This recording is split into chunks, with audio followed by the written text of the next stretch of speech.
Hello and welcome back to How to Be. Oh, what? How to I got Russia. that mixed up. How to Russia. Hello, my friends. Hello, everybody, and welcome back to Be Honest, the second episode. Ha! I told you we could do it.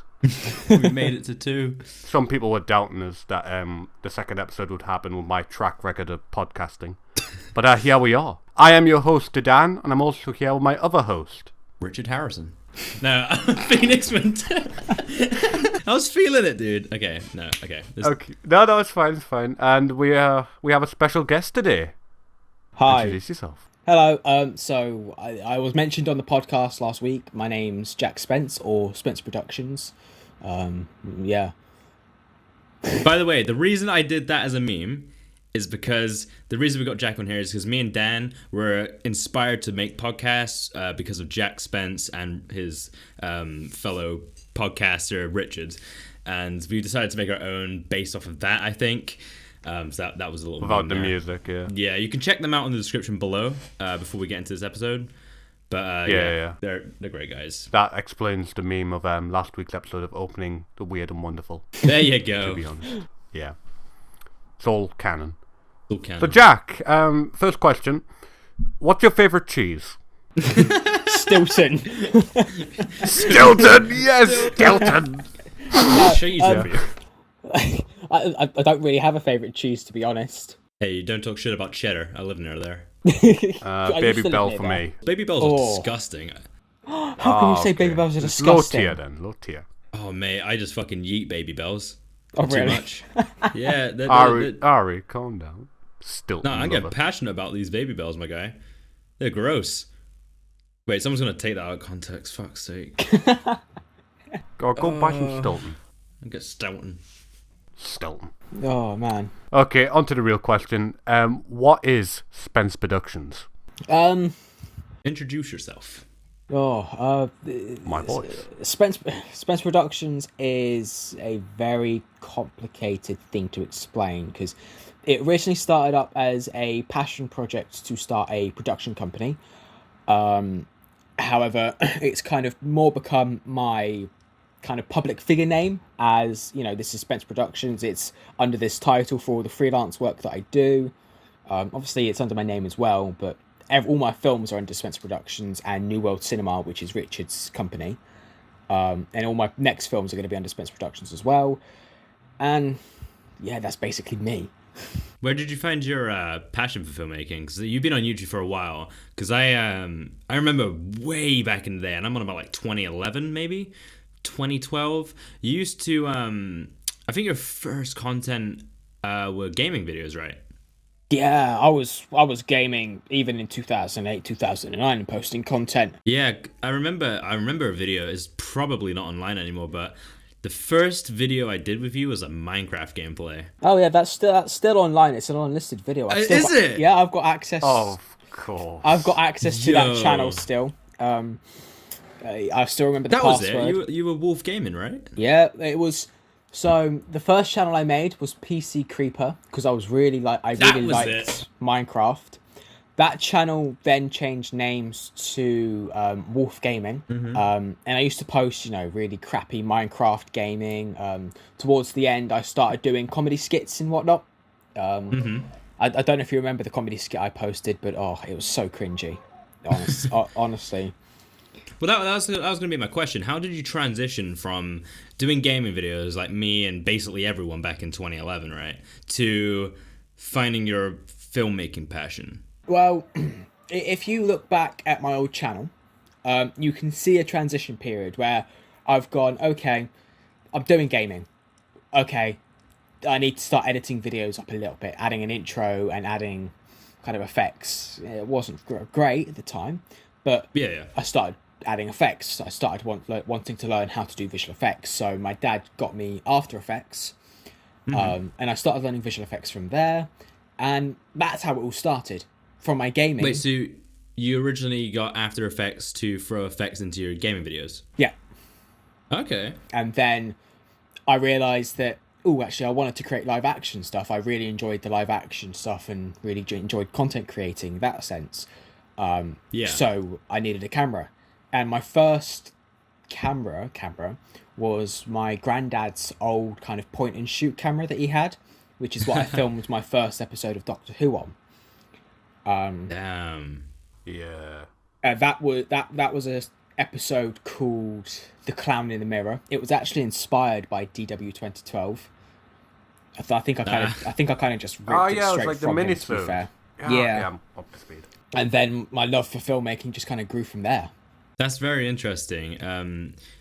Because I was very similar to Jack, where I just wanted to do gaming videos because it was very easy to do.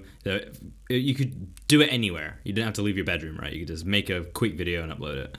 But then I started watching vloggers, and I saw obviously McJuggernuggets, who was a big inspiration on me, and I was like, wow, like this is sick. Like going around filming real life with a real camera, you know, doing real things. And that's where I picked up my first camera, which was a 700D, Canon 700D. What did you have, Dan? You had like the 750D, right? Oh, right. I thought you were talking about first cameras. If you're talking about first cameras, that was my one.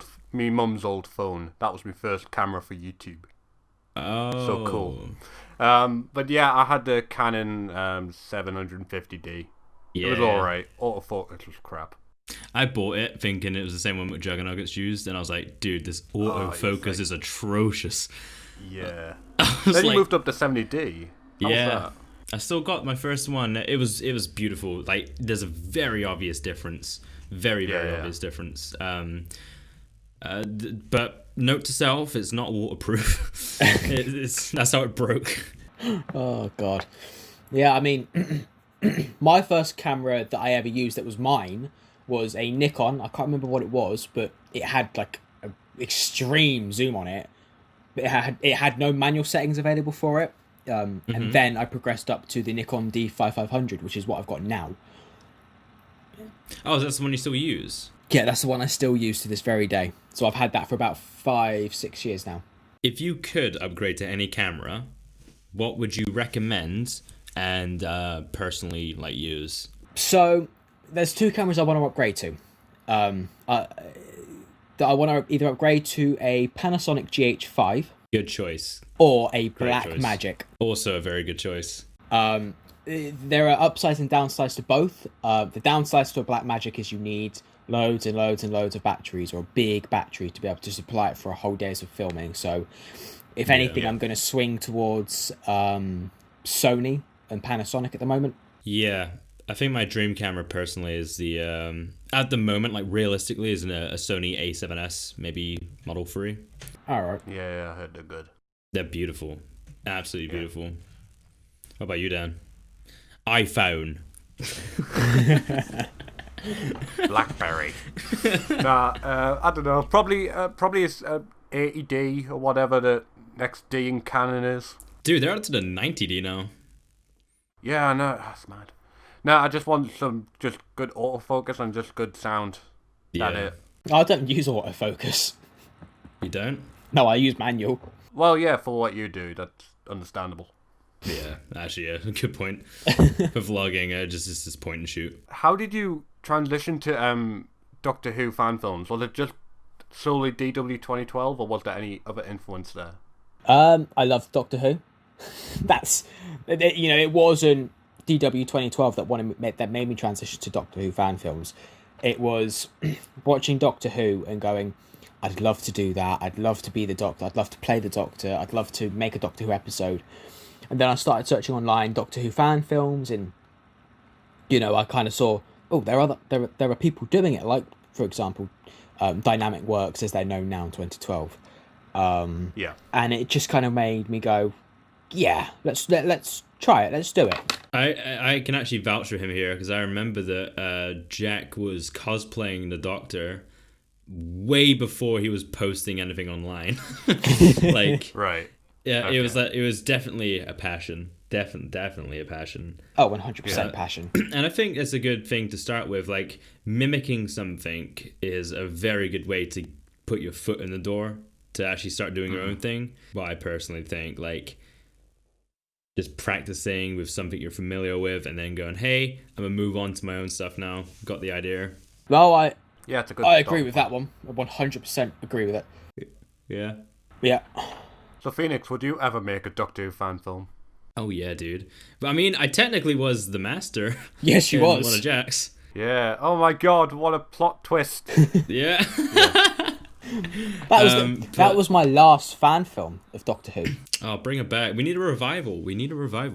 Well, We could do a lockdown when one. we both find the free time, we would do a remaster. Yeah. We have considered it. Yeah, I've said that I'd do a remaster of the second episode, the Halloween episode. It's just finding the time and getting down to do the filming, and I'd rather be with Dan to film it properly. Oh, thank you. You're welcome. We'll all go up to Newcastle and just raid him. We'll go to Newcastle, Scotland, Wales, everywhere. Yeah. Hell yeah. Wales. Yes. What? Wales. Eh? Eh? No, and when I can afford to give money to Chad, yeah, we'll get on board on that. It'll be great. Yeah. That'd be Phoenix, sick. you can be the 11th Doctor. Why not? No, Well, he can be the lost. Yeah, Doctor. Matt's not coming back. I'll be the 11th He went Doctor. missing in the woods. Yeah, Matt went missing in the woods and he's never coming back. They're coming back. He's still there TARDIS. today. Will you see? Oh man. God. That episode in hindsight was shit. Oh, but the yeah. story had something. Yeah. No, you know what I mean though. Like, it was shit. Even on my end, like, you know, my end was shit. You know what I mean. Phoenix, do not misconstrue this. No, I know what you mean. Motherfucker. Like the production value of it was really shit, but the storytelling was really good. Like the story was there. The story was there. Definitely there. It was just how Story we was there. went about the story. What made me laugh about it? I'm gonna be honest. This is my one criticism. honest. This is a Yeah. big criticism. It was how you would go from like like a Panasonic or like a Nikon camera to like a fucking Nokia brick. And then Thing is- back to like a thing is, normal camera. This is what it is. You know, this was when I didn't have my current camera. This is when I had the really just point and shoot Yeah. camera. It had no manual settings, and when I put it into Premiere Pro, that's how it exported. The footage was crystal clear. It was proper like crusty though when you put it in the editor. Uh-huh. Like it was fine. Like a lot of it was HD, but like the bit with Matt when he like falls down on the ground by the tree, it's like real crusty. What was it filmed on? Was it a BlackBerry? No, it was my Nikon. Blueberry. That was the Nikon. What? Yeah, but like I said, on the actual thing, because I've got an updated. I'll send you an updated the like HD version of him falling on the ground, and it's like 1080. Oh, weird. I thought it was on a phone. In the export, when I exported it out, it just crusted up. Yeah. Don't stop it. Got a real wrinkle, dude. I want to apologize again as well for like how I sended over my footage. It was just so shit. No. It gave me a good bit of experience, I think, cutting up footage and The whatnot. deadline was short, but we made it. I was so impressed. I thought you guys did it in person before I knew Dan. Like it was blended very well together. I mean, we tried. Apart from the bits where like it obviously got dark on my end. Again, short amount of time. I'll tell you what I was most impressed is when you put those plates up to make the TARDIS like circles. And I thought when I first watched it, I was like, man's got an actual TARDIS in his room. He's got a set. It was like just a bit of cutlery. Yeah, me parents weren't too impressed when they saw that. It's like, what the fuck are you doing? How the hell do you explain that? But yeah, it was a fun experience, and from like meeting you, Jack, like I met a lot of people like obviously Phoenix. I met SJ from you. I didn't realize this until I saw one of SJ's videos. You probably won't remember this. Oh, I remember it. when You met on Omegle. Yeah, it was on an Omegle video that I saw this on SJ's channel, and you were pretending to be the Doctor, I remember this. and he was like talking to you, and I'm like, what the fuck? This is so surreal. Oh my god, I remember that. SJ, the guy I fucking bury every day, talking to you. It's like, what the fuck? Oh my god. Yeah, I remember that because SJ put his link right in the chat. Yeah, he on did. Omegle. And then I think, to be fair, if I saw SJ on Omegle, I was like, what's this, fucking PewDiePie? Is this a PewDiePie cosplay? What's a paedophile there? I beg your pardon? What are you, a paedophile? Let's get No, right. SJ, I love you. Please come on the next episode. Okay, good. Oh my god, I can't remember. I can't believe I forgot about that. That was when I had confidence. I remember watching that video. I was like, fucking hell, that's Spence. No, because you did live streams back in the day as well, didn't you? I believe I did, yeah. Yeah, you did it on You Now. Yes. He was popping off on there. I'm not gonna lie. Oh yeah, if I'd continue to do that, I'd probably be at probably 1k, maybe even 10k followers. Yeah, he was on it every night. Yeah, it was. And, you know, it gave me a really good confidence boost, but then I got just too busy, and I kind of went into secondary school, and you know what secondary school life is like. Or for people who call it high school. I got a question for you, Jack. Go on then. So we've talked about your transition from gaming to videography. Uh-huh. What inspired the transition from videography to podcasting? Well, I've always had a love for doing radio. Where did that come from, though? No idea. Absolutely no idea. To be fair, I have quite a gob on me. I can talk for hours and hours and hours. You know, we could sit here and do a 2-hour podcast and I'd still be chatting quite happily. Yeah. And when I was younger, when I first started YouTube up, there was this radio site that I found, like a live radio site, and I started doing that. I did about 3 episodes with music, and basically what I do for the East Coast Lounge in the Weird and Wonderful. Mm-hmm. So I did that when I was younger. Then I stopped, and it's something I've always wanted to do. I've always wanted to do something like this, and I've never really had the opportunity until obviously Richard came along. He's got an amazing radio voice. He was He definitely does. I mean, he was in radio for 12 years, so I'll be surprised if he didn't have a radio voice. Like, I was genuinely shocked. I was hearing it. I was like, whoa, like, what is this, Jack? What are you doing here? This is impressive. Yeah, I mean, I'm trying to... You'll notice in the next few episodes that my voice goes from being what it is now. Voice. So my voice is quite hyperactive because I'm technically not doing a radio. This is just a podcast. But my voice goes from being this to... So my name is Jack Spence, and this is the Weird and Wonderful. So on today's show, and it's really calm, relaxed, and it's really more of a radio calm voice. Yeah. Yeah. It's something you end up putting on, because Richard doesn't talk like that in actual real life. He doesn't talk quite basic. Oh no, the charade! It's ruined. It's like when your parents tell you Santa Claus is not real. Yeah, I mean, it's like, and thank you for watching the Weird and Wonderful. How was that, Jack? Was that good? I mean, like, don't get me wrong, it's like, good. how he talks is kind of how he talks on the radio, but he puts it on, like, a radio voice more on the radio. Yeah. Yeah, I get that. I But thought it was like the BBC, to be honest. he has... Employ this man. I think he's done one show for the BBC, but don't quote me on that.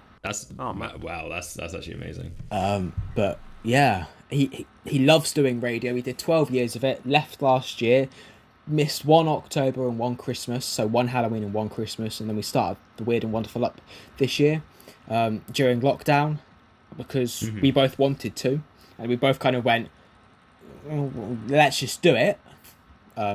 We've recorded the first 2 or 3 episodes in one sitting, and then we basically managed to keep an episode ahead every single week. Wow, good Oh, stuff. crazy.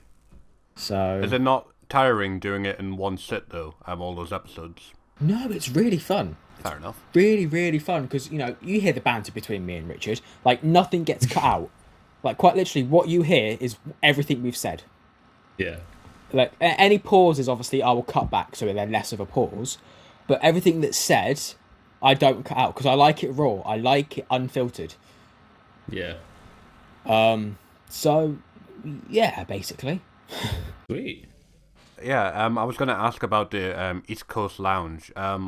So what's the theme of it? Because like I got a bit confused listening to it. Because like you're talking about anxiety, and then the next thing was you reading a children's book, sort of thing. Are you experimenting? Is it just an experiment? It's not an experiment. No, it's so what I'm doing is it's like a nighttime chill thing. Okay. It's like something where people can just listen in if they're feeling anxious, quite depressed, or if they just need something to listen into to chill out for the night. That's why it's an hour and 40 minutes long. I'm trying to make it over Yeah. at that hour mark every single episode. And you know, I want to talk about mental health, because I think that's a really important topic. It's something that's really close to me. Yeah. You know, I talk about the weather. I do an inspirational quote or a tip of the week. I have an interview every now and then if I can get one. If I can't get one, then I'm going to do something like a quiz or something like that. Or going to get Richard to read a book, because I think Richard's voice whilst reading a bit of a more adult book is going to be really nice. Yeah, that'll be sick. And then obviously I want a children's section where I read a children's book for the kids. Because, you know, it gets released at about 7 o'clock or 6 o'clock. And that, you know, that's a time for kids to really be settling down, for me personally. So having that book being read to them is, I think, would be a nice thing each week. And then obviously we've got the interviews phase, and then we've got the last song, and then I conclude and finish the show. Yeah. It's impressive how much you're willing to do, you know? Like, me and Dan, like, we... Go on. we're What are like, you going to say? we're amateur AF. Like, we're kind of like, hey, let's just quickly record something and post it. But you, like, really plan it, and it's... Even if it's a lot for some people, it's definitely, like, it's admirable, you know? It's... You're like... True. Within the industry, I've learned that to get anywhere and to be able to do anything, you need to be dedicated and you need the commitment. And Yeah. I mean, when I'm not working, I have the work ethic of a slug. My work ethic's non-existent when I'm not working. The minute you get me onto a film set or I start doing something in regards to a project, you'll see that work ethic kick in. And, you know, I can be working on a podcast, like for The Weird and Wonderful. I can be editing that for 2-3 hours straight after I finished working on the East Coast Lounge or this podcast, for example. Yeah. Yeah, for another example would be with my second feature. I did 7-8 hour days, promptly got home, put all the footage onto my laptop, named it all, put it into days, sorted it all out, organised it, then put it into Premiere Pro and edited it all. My lord. So by the 4th day, I had a final draft. Oh my god. And we only filmed for 4 days. Like, yeah. That's impressive. And so that's, you know, I don't expect people on my film sets to be like that when I'm directing. I expect a high level of work and commitment to the job and to the role. Mm-hmm. Which I think is actually why it makes it a lot more enjoyable for people to be on a film set with me. Yeah. Because I don't take any flack. I don't take any shit from people. If you start slacking, I'm going to tell you and kick you up the arse to start working harder. If I don't see that commitment from you, then you're going to really know about it. But I also make it fun. I also make film sets fun. Me and Phoenix wouldn't survive on your sets then. Oh, dude. Oh, you two would 100% We'll be- survive. Like, mine and Dan's job will be like sweeping the floor at the end. Doing it, guys! I think, like, with everything, you have to definitely have balance of fun and enjoyment and goofing off and actually working. I don't think just constantly grinding away and being strict about everything constantly, I don't think that will be healthy. No, never. film set? Never. So definitely that, like, not unprofessionalness, but like, it's hard to, what's the word? Like, just goofing around. Yeah, I know what you mean. Oh, you were gonna say actually about one of the cast members, right? You were saving something for us. Oh yeah, what was it?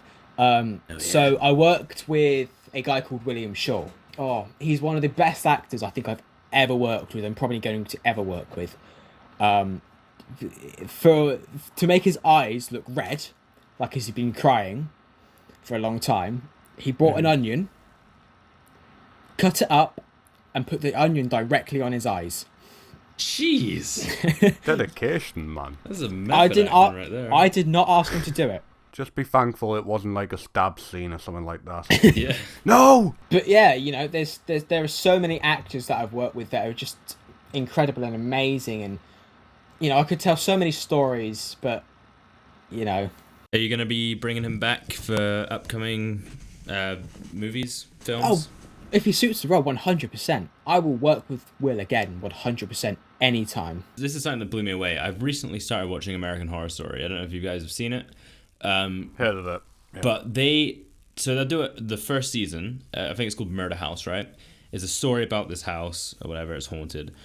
Then the next one's called Asylum, but they use the exact same cast members, but it's a completely different story. They're all different characters, but they only use the same cast, and they've got like 9 seasons. It's insane, absolutely insane. Yeah, it can be done, and it's really entertaining to do it that way. It's just amazing to see what actors can do and how they can change from like a really serious, scary role to like a vulnerable character, you know?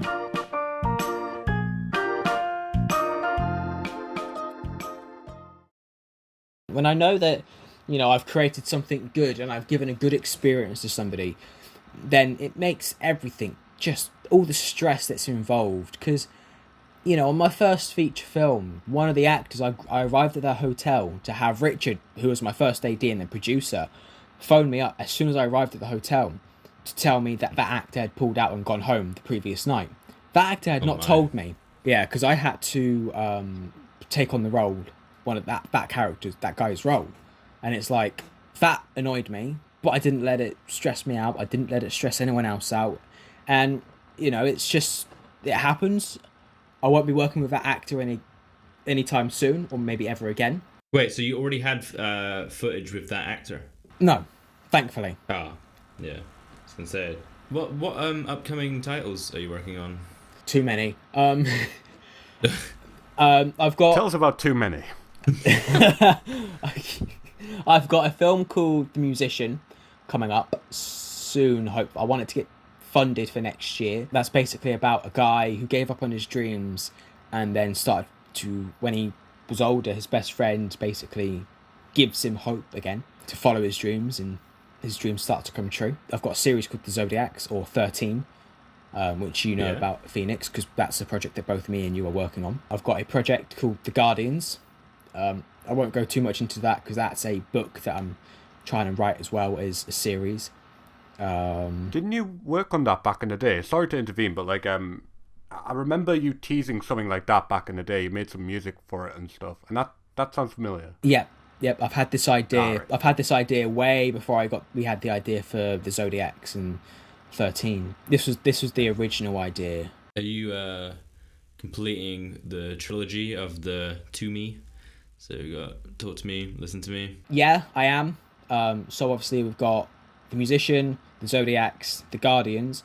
I do have other films. I've got a film called Moments in Time that is kind of half written, that needs to be completely written out. I've got another idea that I've come up with today, like a starting idea that I've had, which I really like. It's to do with the movement, not the organisation, for Black Lives Matter.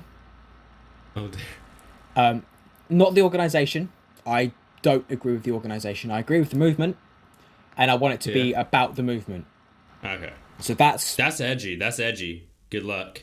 Yeah, I'm sure you're gonna get. But you do this kind of thing, don't you, Jack?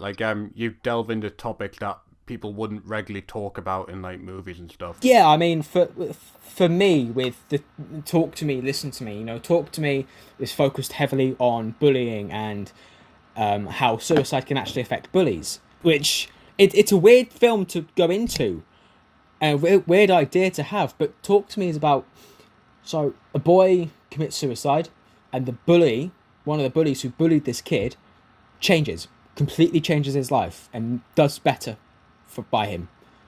Yeah. And I think that's a really important topic to speak about, that sometimes bullies don't mean to cause as much harm as they are. They've just got more problems going on inside than what's usually realized. You're definitely quite a political creator, but not intentionally, Yeah. And Listen to Me is about suicide and that depression and mental health side. So you really delve into the mind, and you're really focused in on the main character and what's going on in his mind, and all the things that have led up and the stresses that have led up to him inevitably wanting to end his life. Yeah. You know, you've watched the film, haven't you, Phoenix? Yes. Where there's I got a copy of it. Yeah, you should do. There's a moment in the film that even I sat there and I questioned it, but I said, nope, I'm going to stick to my guns and I'm going to keep it in the film. And the main character is hallucinating. And basically, he sat down next to his best friend who's ended his own life, and it's all in his head, but his best friend is sitting there going, yep, it's the best thing I ever did, ending my life. And it's basically promoting suicide. Yeah. But I thought it's such a powerful and strong scene, you cannot leave that out. Yeah. Because it shows his mental well-being. In the industry, the standards are getting pushed every day. And people need to recognize that art is art, you know? They don't need to get offended by everything. I think that's a big issue with people making things now. Like, I'm not gonna lie, the other day, I've been so excited to film How to Russia, but I was like, man, people are gonna get offended by this? Like, it seems like you can't joke or be satire about anything other than yourself these days, you know? Yeah. I mean, as soon as you pick on something else as a joke, as satire, as comedy, it's not real. Everyone comes at you from different angles. Some people find it funny, but, you know, like Joji, for instance. Joji is one of my favorite artists, right? He used to be Filthy Frank. He used to make YouTube videos under the name Filthy Frank. The K-pop stans tried to cancel him. I remember this. Yeah. I remember this. Sorry. They liked his music, and then they were like, oh, wait, he made some edgy jokes back in the day. Oh, my God. It's a... It was such a stupid time. But that's the thing, that you're not going out there to impress those people. Those people might say it, but like you're not there to impress them. So if they're upset by it, or like if they're upset by the littlest thing, it's like, don't watch it then. Yeah, exactly. Yeah. So I'm not making it for you. exactly. And that's it. Like, I mean, subjective. have I told you about the next 3 films in the To Me series? Tell me about it. So the next one is called Look at Me. And it's a continuation of Listen to Me. So they're all continuations of each and every film. Yeah. Right. But it's going to be a different character, completely different characters again, and it's basically going to be about how people say they're going to be there for them, when in actual fact they're not there. It's like, look at me, you know, I'm here, look at me, sort of thing. Yeah. You know, I'm not invisible. I am standing right in front of you, and you ignore me, and you treat me like a worthless piece of shit. But I'm a human being, and you don't look at me like one. Yeah. So that's the kind of mindset I'm going with for that film. The next one is Don't Touch Me, which is going to be a very, very, very risky film. Yeah. It's about male... It's about what? Male... Oh, yeah. You told me about this one. Yeah. Male rapping. Okay. Yeah. That's another example, actually, of how everything is just censored these days. You know, and I get it's a sensitive subject, and I get it's something that I have to consider really, really heavily, but it needs to be spoken about, because it's not. Exactly. This is the problem with censorship, is that it stops opinions and issues being heard, you know? Yeah. And then my last film is going to be called Stand Together. Oh, yeah. Which I've spoken to you about as well. That's going to be a political one. So that's going to be talking about politics and the fact that everyone has a different opinion. Somebody's Conservative, somebody's Labour, somebody's SNP. And I just want it to be about everyone coming together and standing together as one. Yeah. And not being so diverse, basically. Yeah. Because it destroys you. You know, it destroys friendships sometimes, having a political opinion. Which is why I don't ever share my political opinion. You know, I don't openly sit there and go, oh yeah, I'm Labour, oh yeah, I'm Conservative. You know, you're never going to know which one I am, because I'm never going to tell you which one I am. Because why should it matter what my political opinion is? Exactly, yeah. Like, one of my mates, I won't name them, they supported something that not everyone agrees with. Like, I don't agree with it, but it doesn't make me see them any other way. Like, I don't dislike them because they're on the opposite team.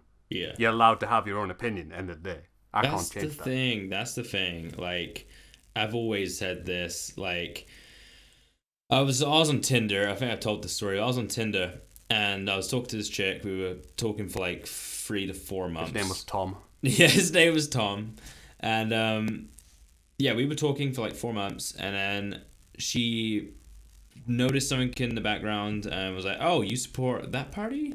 Okay, I'm out." I was like, "Wait, what? Wait, why does it matter?" Like, I haven't even talked about this. It's irrelevant. It's completely fucking irrelevant. Yeah. Because if they said like whatever, like I support this, I support that, who the fuck cares? Like, you can have an opinion about things. Yeah. Yeah. It doesn't change anything. Yeah, I can't stand people who's like, if you don't agree with everything I believe in, then don't talk to me. And it's like, that's so narrow-minded, though. Yeah. We live on a planet where everyone disagrees with each other. Just accept that fact. Yeah. Don't have to hate everyone. No, not at all. Become the most unliked person in the room. I'll tell you what, it's normally the people who are shutting people down for having an opinion who are the most hateful. Yeah, free speech is God-given right, you know? Yeah, it's for free. Exactly, it's in the name. It should never be infringed ever. And that's why I have issues with YouTube at the moment. I mean, that's solely one of the reasons as to why I don't post on YouTube anymore. Honestly, I don't think your movies would survive on YouTube. Purely because of the topics they cover. Yeah, I don't think they would survive on YouTube either. Which is why I've taken Listen to Me off. You know, it was up there. Oh, you have? Oh, did I? It was, yeah. It was up there for free. Well, I'm glad I got to see it when I could. Yeah. Listen to Me was up there for free. And I just went, do you know what? Man's in poverty. It's not even worth putting it up there anymore because it's not. YouTube was there for content creators and creatives, and now it's just kind of going, no, if you can't abide by our rules, we don't want you here. And it's like, but this was a space to be creative, and now it's just a space for money. Do you remember when the YouTube logo actually had broadcast yourself on it? That's yourself. Yeah. I remember that. They took that off. I know. It's like, okay. How poetic. I'm trying not to convey to all the rules and all the kind of regulations of filmmaking because there are so goddamn many fucking rules, man. That you know, it's you have to be politically correct. You have to do this. You have to do that. You can't do any offensive material, and it's like, just fuck off. Do you remember when Joker came out and everyone was like, "It's gonna be shootings. This is gonna like make males go crazy and like start shooting up people," and then the movie came out and nothing happened. Yeah, that was a good film. I really enjoyed it. It was a great film. Such a great film. My friends didn't enjoy it because it was like they were expecting the typical Marvel crap. You oh no, I love stuff, and it's like, what the hell was that? This is definitely like my favorite Joker. Driver. Yeah, no, this is definitely my favorite Joker. Because his name is Phoenix, of course. Yeah, Joaquin Phoenix. But it's it's because of how real it is. It's not like a fictional Joker. Like, this could happen. Do you know what I mean? Yeah. Like, just society just leaving the weak behind constantly. To be fair, I see that happening a lot more and more each and every single day. Because obviously I work in education as a 9-to-5 job. And, you know, I'm seeing the really good students who do media and performing arts and all that. And I'm seeing them all kind of being left behind by the loud, boisterous ones, because the really good ones are really quiet, especially within media. The really good people are really, really quiet and shy. Careful about the quiet kids. Yeah.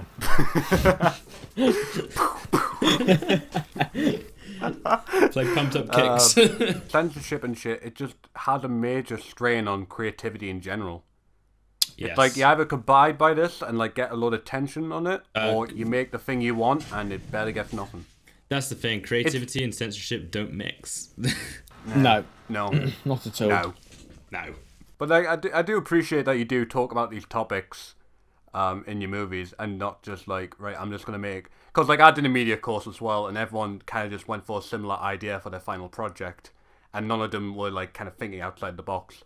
Yeah. Obviously, I'm not saying I was one of those students that were like, oh, I'm so like thinking outside the box, I'm so creative, but like you know, even as one of those students that just don't go outside the box, I can see that. I tell you what, my best ideas for like creative stuff have came when I'm not trying to get any ideas. Like when I'm sat down, like, I know, right? I'm like, I need to do something good. Let me think it's all these ideas and just utter garbage. But when I'll be like having a shower or like listening to music or on a walk, I'm like, holy shit, this is gonna be a good idea. Do you know what I mean? Then you run back home, put on your camera. Well, no, I mean, I was at work earlier, and Let me vlog it. it's to do with the movement the Black Lives Matter movement, and that I kind of started getting an idea because at the moment the students are doing a project for Black Lives Matter. They're performing arts students, and that's what I'm teching this week, and it's really inspiring to see what they've come up with.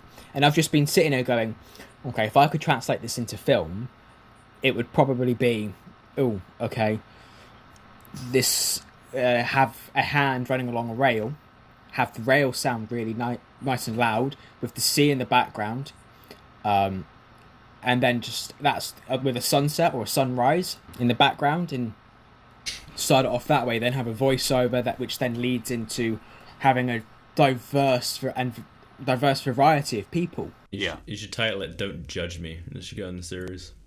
Yeah. Oh. That would be a short film within good. the series. I think, because I wouldn't make a feature film of it, because that would be milking it, I think. Also, I want to put this out there, like, you're not one of those filmmakers who put these, like, themes in deliberately to get brownie points, because there have been a lot of them, like, rising up over the years, just going over these themes because they know for a fact that people will eat this up and just go and watch it. Like, you actually do care about these themes. 100%. Always, always, always care about these themes. These themes are something that are really close to me. And don't get me wrong, I hope they do well when I'm thinking of them. I'm always sitting there going, how well is this going to do? Is it going to be worth posting out there? Because at the end of the day, I want people to see my content. I want people to see what I'm putting out there, because it is such important topics that I'm talking about, and it's something that I feel really, really strongly about. That's what annoys me when people say they don't care about views. I'm like, you do, otherwise you wouldn't be making any videos. Exactly. I mean, Posting this for somebody to see. I'll be open and honest, and I'll go, I want fucking money, and I want people to know who I am. You know, I'm not. Yeah. I'm not about to go and lie to you and go, nah, I don't care about the money. I don't care about the fame. I don't care about being known, because I fucking do. Because as a filmmaker, it's one of those things where if you don't want that shit, you're never gonna make it. Regardless of what every filmmaker tells you, if they sit there and tell you, no, I don't want to be famous, I don't want to be rich, but they're continually putting stuff out there and continually, making stuff, they've lied to you on something, because they want that notoriety, and they want that kind of the viewers, because otherwise they wouldn't be making shit. I'm sorry to expose everybody. It's like, if you genuinely say, I don't want money and I don't want fame, and you mean it, then I applaud you, because 99% of people in the industry don't care about the content. They just care about the money and the fame. That's what I found anyway. That was similar with YouTube as well, Phoenix. Like, you explained this last episode, like, in the community that we were in, like, people on similar sub-levels would try and portray themselves as very modest and say, like, I don't care about the fame and shit. And it's like, I hate that. Yeah, it's like, I'll admit, I was a bit in denial when I first started. I was like, I want to be good and shit. But back in the head, I was like, no, I want fucking all this and that. Yeah. Like, a lot of the smaller creators, I remember them they would fake being humble. They'll be like... Yeah, they were actual cunts. It's like, they were. It's like, I don't care about the views. It's like, well, you do. You do, otherwise you wouldn't be posting. Yeah. Exactly. Do you know what I mean? It's like, who are you filming this for? Like... Where am I? Yeah. It's like, you don't post on any social media if it's not private, if you don't want that, following. Yeah. I don't personally care about the money from YouTube, because either way I'm gonna have an income from like a job. But I do want people to see what I'm posting. I don't really care if they like it or not, but I want to see that people are coming back, and if I'm filming How to Russia and actually investing in it, and then nobody comes to see it, I'm like, yeah, fuck this, Yeah, well, but, that's fair enough. That's the reason as to why I haven't put either of my films out onto YouTube for free. Me and Richard put £600 into the film, into both films. You know, that's £600 out of technically Richard's pocket, because Richard paid for it. And I'm like, I ain't putting that shit out there for free. Yes, I want people to see it, but I've also got to make some kind of income back from it. Yeah. You know, this documentary I'm currently working on, Great Yarmouth Minster, is it a fun project? Fuck yeah. Have I learnt a lot about it? Yeah. Are we selling it as it comes out? Yeah. How much percentage? And we haven't discussed this with the church yet, but this is what I believe is going to happen. We're going to charge probably about £10 for the DVD. It's going to go, 50% of the money is going to go to the church. Wow. That's a big cut. 50% is coming to me and Richard, and we're then going to split that between each other. So 25% each, which is about £2.50 each per DVD. But if you sell about 500 copies, that's quite a bit of money. Yeah. And, you know, don't get me wrong, I love filmmaking. I want the money from this DVD. I need at this point in time, I need the income. Yeah. Bro, isn't money just great? I love money. Yeah, money's amazing, you know. I just love how much I it know. controls us. Money! The sad reality is money does control us. You know, I could talk for hours and hours. Like I said at the start, you know, I'm a chatterbox. I can think about any topic that I'm passionate about in this podcast and just talk until you're at 4 hours. But I don't want to take up all of your time today. That's all right, man. No, it's fine. It's content. It's content. Great. There's more work for Dan. You expect this to come out next month. 2 months if we're lucky. But no, man. No, this has been great. Like, we're almost at the hour mark anyways. We can spend the next 5 minutes talking about whatever, really. Yeah. Yeah, I just appreciate all the insights that you've been giving us. Oh, Dan, you do have one last topic you haven't covered. What was the last topic? Could you remind me? Titles. Titles? Yeah. When are you going to talk Okay, about I'll go. titles? Oh, the labelling. Yeah. The labelling. Yeah, if you want to know the context of this, go and check out the interview Jack did with us over on the East Coast Lounge. Yes. Yeah, over there. This was when you were talking about the labelling stuff, and you answered one of the questions, because this bugged me a bit. Well, not bugged us in a bad way, but like after recording, I was like, what do you mean by that? So, when you said, like, I wouldn't label myself as a filmmaker because I wouldn't want to something against you guys or something like that. Yeah. You want to be... Do you remember that answer? Yeah, I remember what you said. I remember what I said. Yeah, could you elaborate on what you mean by that? It's nothing bad, I just wanted to know what you meant. So I respect you two immensely. Likewise, my dude. You know, there's only 3 people I respect to the highest level. That's you, Phoenix, and Richard. You're the 3 people I respect to an immense standard. You know, nobody was probably ever going to be able to get that to that standard.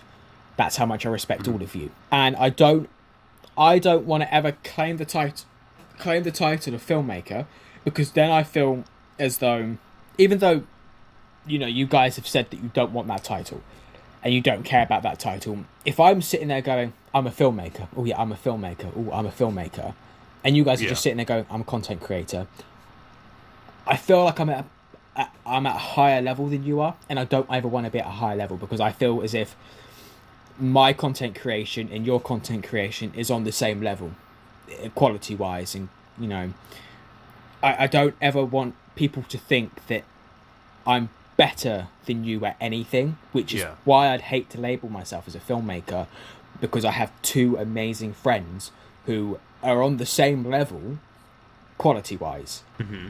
I think for you it's more of an attachment to the YouTube community. I mean, For who? For Jack. I mean, it's not the fact that I'm attached to this YouTube community, but it's more of the fact that I don't ever want to, you know, be pulled away from you guys like that. Because I like having the same playing field with all 3 of us. Especially me and you. But you, Dan and Phoenix, by the way. That's why I said me and you, because they're both in the cool. So, I mean, it depends on the person, really. Like, for me, personally, I don't give a shit either way. You'll still be Jack to me. Like, you'll still be my mate who, like, does stuff. Like, you know, like, it doesn't intimidate us that you call yourself a filmmaker. Like I said, I literally met Andrew Lloyd Webber and I didn't know who the fuck he was. I didn't care. No, I mean, I get that, but... Everyone's on the same playing field as me. But no, I mean, I get that. No one's better than me. You know, again, I respect you guys immensely, and I wouldn't ever want the title of filmmaker if you guys never took it. Okay. Interesting position. Because I consider both of you filmmakers, and if you guys aren't taking filmmaker title, I don't want to take it, regardless of how many films I've done. I don't want to take it until you guys decide that, yeah, it's time for us to take it. That makes sense. Because I never want to be in that. Because in people's minds, content creators, yeah, fantastic. Filmmakers, even better. Mm-hmm. And I don't ever want people to associate me with you and then have in the back of their head, oh yeah, those two must be really shit because they're only content creators and they haven't ever made a film or they haven't ever made a series, when you both have. For me, though, it's like two completely different things. Like, for me, I wouldn't compare the how to rush of videos to Listen to Me, for example. I think they're two different entities. Like, Listen to Me is a film, and How to Rush is more of a piece of content. You know what I mean? I get that. I get what you mean. But it's still, you know, the content is still a film. Regardless of if it's content or not, it's a film. I see where you're coming from. You want to stay humble, right? It's not even the fact that I want to stay humble. It's just the fact that, you know, I don't care. If people want to label me as a filmmaker, fucking label me as a filmmaker. I will never label myself as a filmmaker until you guys label yourselves as filmmakers. I am a content creator. And I always will be a content creator, because I don't create content for films. I create content for myself and for things I believe in and things that I am passionate about, which is what content creation is about. Yeah. Not pleasing anybody. So yeah, I think it's just subjective. That's how I'll just Yeah, basically. If you want to call me a filmmaker, then, you know, you're more than welcome to call me a filmmaker, but I probably won't ever agree with you. Okay, if you want to call me trash or garbage, I won't agree with you, but I will.